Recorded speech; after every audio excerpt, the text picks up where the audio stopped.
If you want to set a different wallpaper for lock screen and home screen on Nothing Phone 3, what you have to do is first of all open Settings, and then we're going to go to Customization, and we're going to start by going to More Wallpapers. We're going to set up the first wallpaper.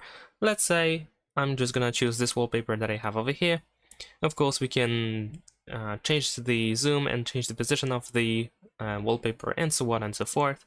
And then we can press this check in the top right corner.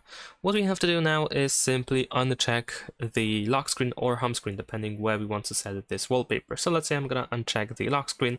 So now I am applying this wallpaper to the home screen. I need to press done. Wait a couple of seconds.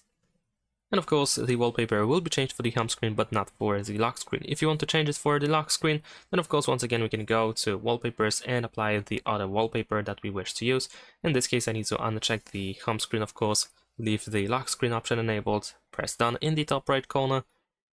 And that's pretty much it. Now I have two separate wallpapers.